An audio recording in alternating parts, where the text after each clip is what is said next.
A case of identity. "My dear fellow," said Sherlock Holmes as we sat by the fire in his house at Baker Street, "real life is infinitely stranger than anything we could invent. We would not dare invent things which are commonplace things of life. If we could go out of that window, fly over this great city, gently remove the roofs of houses, and look at the peculiar things that are happening, the strange coincidences, the plans, and the wonderful chains of events, we would discover things much more interesting than in books." "I do not believe it," I answered. "The stories in the newspapers are never very interesting. In fact, they are always very boring." "That is because," said Holmes, "newspapers always repeat the official reports of magistrates and police reports. You can be certain that there is nothing as unnatural and strange as the commonplace." "I know," I replied, "that your cases are always very interesting, but let us look at today's newspaper." I picked up the newspaper and began to read an article. It was about a husband who was cruel to his wife.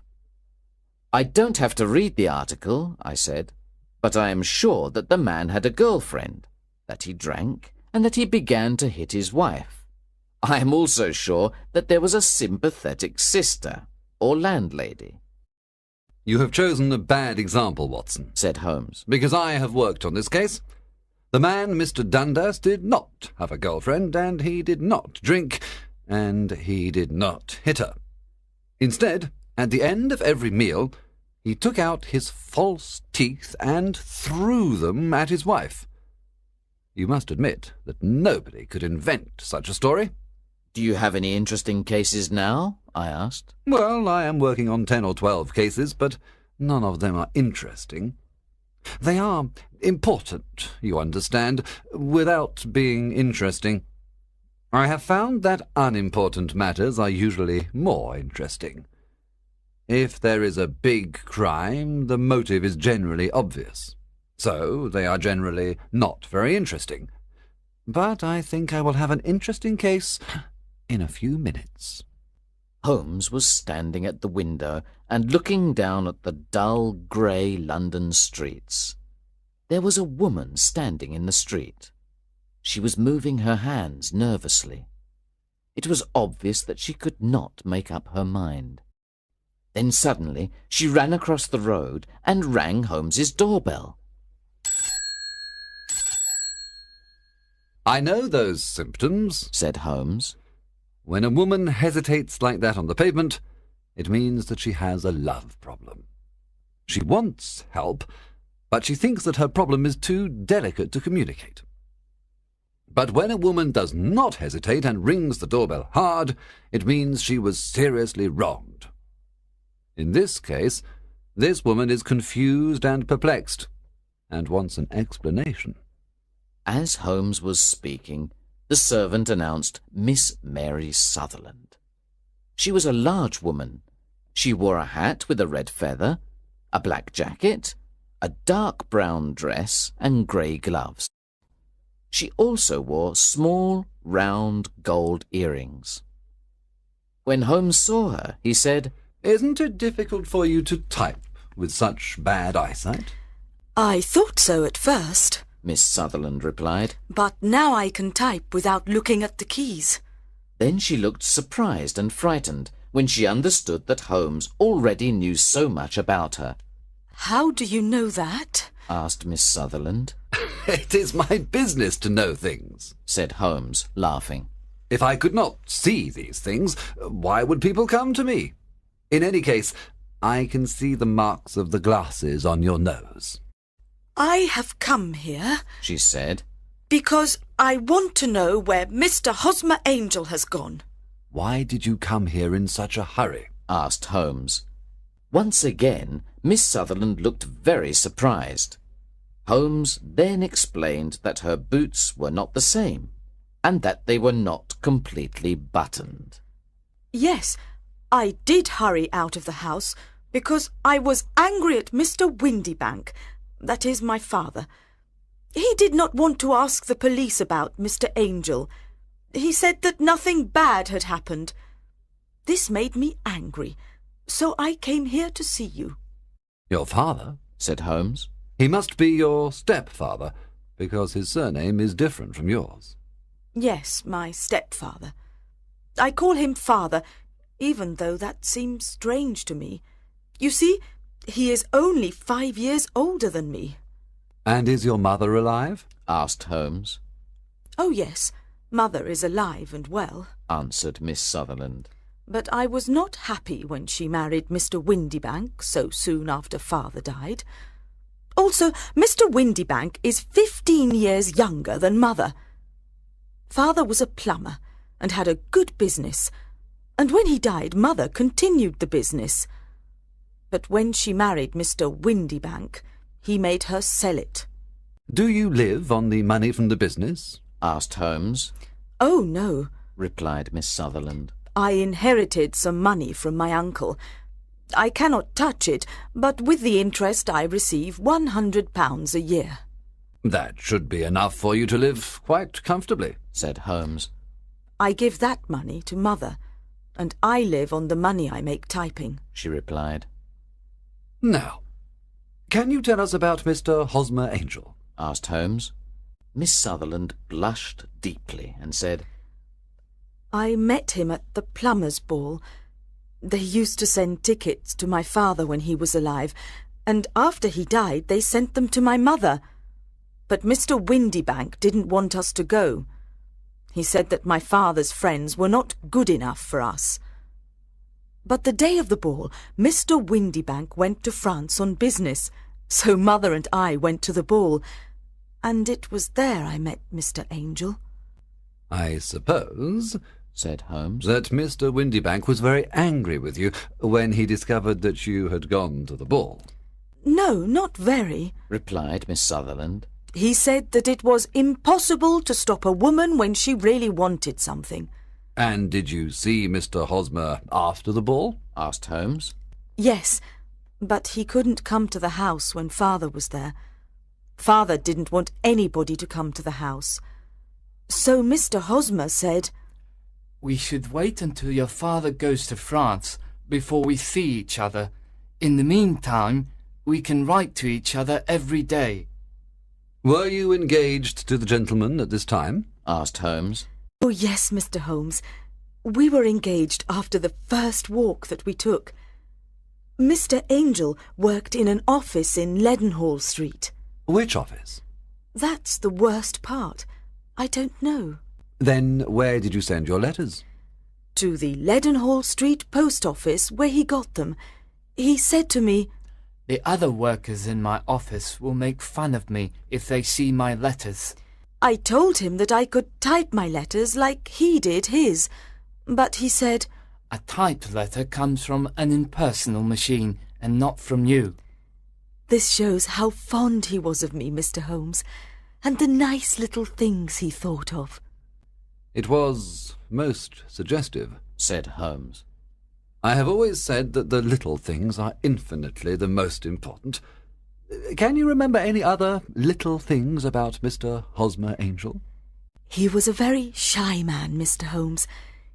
He always wanted to walk with me in the evening instead of during the day. He was very gentlemanly. Even his voice was gentle. He told me that he had had a bad infection of the tonsils when he was a child, so he had to whisper. He always wore elegant clothes. His eyes were weak, just like mine, and he wore dark glasses against the sun." "Well, what happened when Mr. Windybank returned to France?" asked Holmes.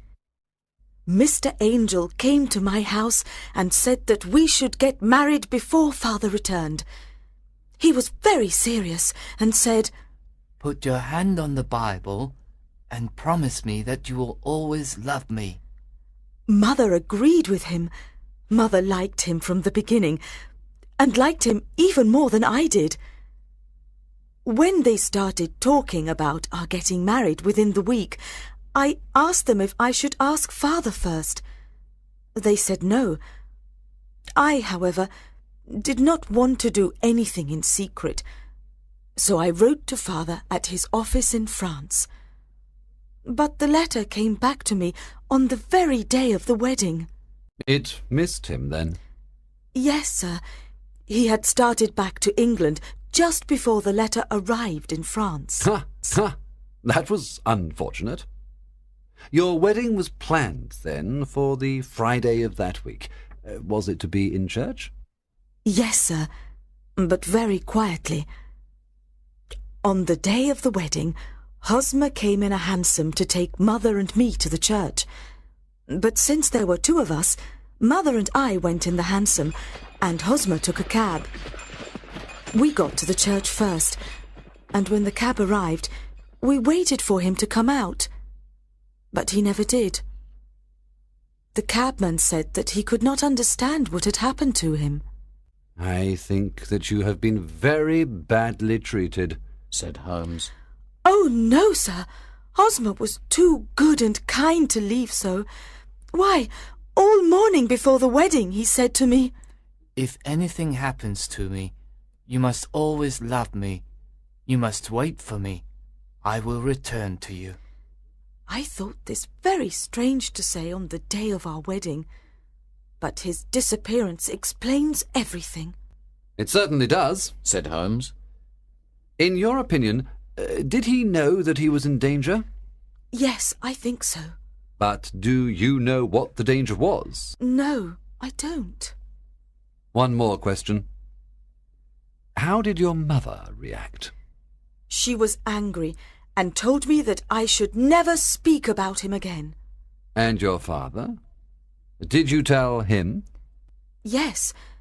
He said, "Something terrible has happened to Hosmer, but he will return."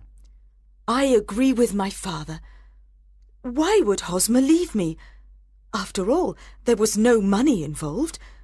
Hosmer did not borrow money from me, and I never put the money which I had inherited in his name. So he did not take my money and leave. Then she pulled out a handkerchief and began to cry. I will try to solve your problem, said Holmes. But don't think about it any more. Forget about Mr. Angel. Do you think that I will ever see him again? No, I'm afraid not. Then what has happened to him? You will leave the question with me. Now, I need some of Mr. Angel's letters, a good description of him, and also your father's address. I never had Mr. Angel's address, said Miss Sutherland.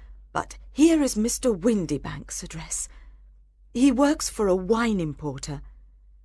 Here is the advertisement with a description of Hosmer that I put in the newspaper, the Chronicle. Miss Sutherland then left, but before leaving she said, I will always wait for Hosmer Angel to return. When she had left, I asked Holmes about the case. The young woman is quite interesting, but her little problem is not very difficult or unusual. Would you mind reading me the description of Hosmer Angel? I then read it to Holmes. Missing, a gentleman called Hosmer Angel. About 5'7" tall. He's strongly built with black hair, black sideboards and moustache. He's a little bald in the centre. He wears dark glasses and he's got a speech defect. He has got a sallow complexion. He was wearing a black coat, black waistcoat, grey trousers and brown boots. Please contact Miss Sutherland, etc., etc. That is enough, said Holmes. Now, look at these letters, which Hosmer wrote to her. What do you see? They are typed, I said. Not only that, but the signature is typed too. The point about the signature is very suggestive. In fact, we can call it conclusive. Of what? My dear fellow, can't you see how important this fact is to the case? No, I can't, I replied. Unless Hosmer didn't sign his letters because he didn't want to be legally responsible for what he promised. No, that was not the point, said Holmes. But now I will write 2 letters which will solve this mystery.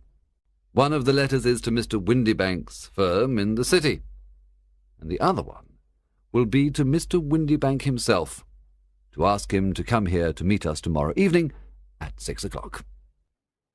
A few minutes before 6 the next day, I returned to Baker Street. When I walked in, Holmes was doing chemistry experiments.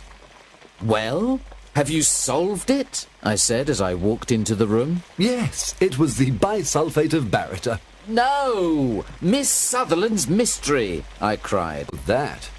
I thought you were asking me about the chemistry experiment. There was never any mystery in the matter. The only problem is that the scoundrel did not do anything illegal, so he can't be punished. Who was Hosmer Angel, and why did he abandon Miss Sutherland? But Holmes did not have time to answer me, because just then we heard someone knock at the door, and then someone walking towards Holmes's room. "This is the girl's stepfather. He wrote to me to say that he was coming," said Holmes. The man who entered the room was a strongly built fellow without sideboards or moustache, with a sallow complexion, and he looked at us with a pair of penetrating grey eyes. He was wearing a black top hat.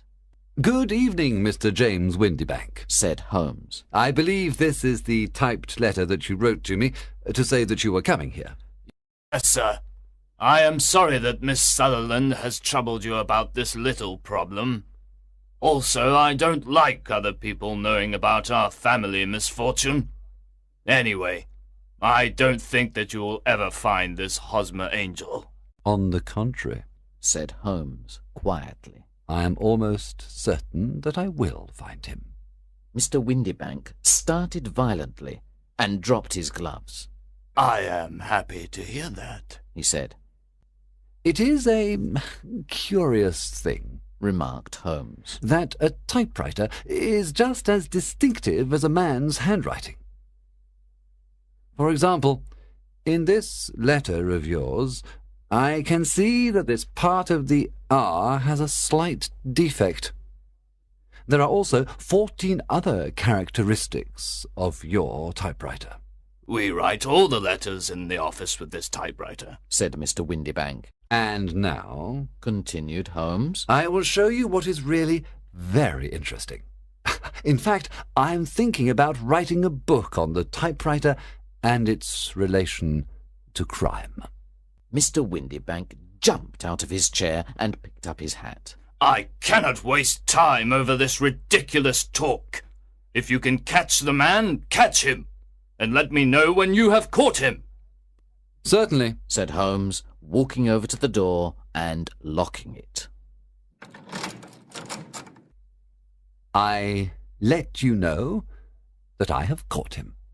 "What? Where?" shouted Mr. Windybank, becoming white and looking around like a rat in a trap. "You can't get away, Mr. Windybank," said Holmes. "This case was really very easy. Now, sit down and we can talk about it." Mr. Windybank fell back into the chair. "I did not do anything illegal," he stammered. "I am afraid that you are right.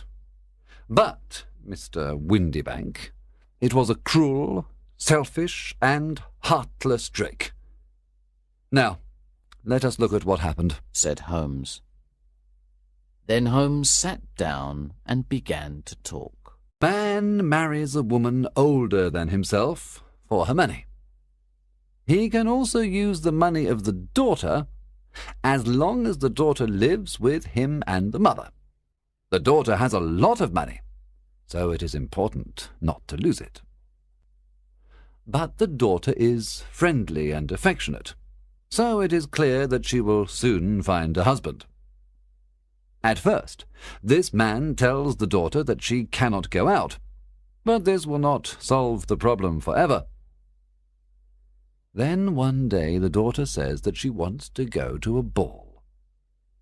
What does the clever stepfather do then? with the help of the wife, he disguises himself. He wears dark glasses and puts on a fake moustache. Then he changes his voice and speaks very softly. He is even more certain that his plan will work, because the girl is short-sighted. Then, at the ball, this man keeps away other lovers by becoming the girl's lover himself. It was just a joke at first, groaned Mr. Windybank. We didn't think that the girl would fall in love. Yes, that is probably true, continued Holmes. But the girl really fell in love, and you decided to take the situation to the extreme. You began to see her often, and the mother said that she liked him very much. Then you decided to ask Miss Sutherland to marry you, so that she would never again think about other men. But it was difficult for you to pretend to go to France every time Miss Sutherland had to see Mr. Angel. You had to end the situation dramatically. In some way, you had to keep Miss Sutherland from thinking about other men in the future. Therefore, you made her promise on the Bible, and you told her that something could happen on the very morning of the wedding. You took her to the church, but obviously you could not marry her. You disappeared by using the old trick of entering one door of a cab and walking out the other. I think this is the chain of events, Mr. Windybank. Yes, maybe that is true, replied Mr. Windybank. But I did not do anything illegal, and now you are breaking the law because you will not let me leave this room. You are right. You did not do anything illegal, said Holmes, as he unlocked and opened the door. But you really deserve to be punished, and I would like to do it. Then Holmes picked up a riding crop, but Mr. Windybank ran out of the door and out of the house. Now he certainly is a cold-blooded scoundrel, said Holmes, laughing. That fellow will continue doing worse and worse crimes until he does something really bad and finishes on the gallows. In any case, this case had some interesting points. I cannot completely follow your reasoning in this case, I said. Well, it was clear from the first that Mr. Hosmer Angel had a very good reason for his actions, and that the only man who could really profit from the situation was the stepfather. He wanted to keep the £100 a year. Then it was very suggestive that Mr. Windybank and Mr. Hosmer Angel were never together. And so were the dark glasses, the soft voice, and the moustache. They all suggested a disguise. The final point was the typed signature. This made me think that the handwriting of the man must be very familiar to Miss Sutherland, and that if she saw even a small portion of it, she would recognize it. And how did you verify these ideas? I asked. First, I wrote to Mr. Windybank's firm. In the letter I described Mr. Angel after I had eliminated everything that could be a disguise, like the glasses, the moustache, and the voice, and I asked them if they had an employee like that. They wrote back to me and said that I had described Mr. James Windybank. Then I wrote to Mr. Windybank to invite him here, and as I expected, he typed his reply to me. Then I compared his letter with the letters of Mr. Angel. Voilà tout. And Miss Sutherland? I asked. If I tell her, she will not believe me, replied Holmes. Maybe you remember this Persian saying, "It is dangerous to take a tiger cub from its mother, and it is dangerous to take a delusion from a woman."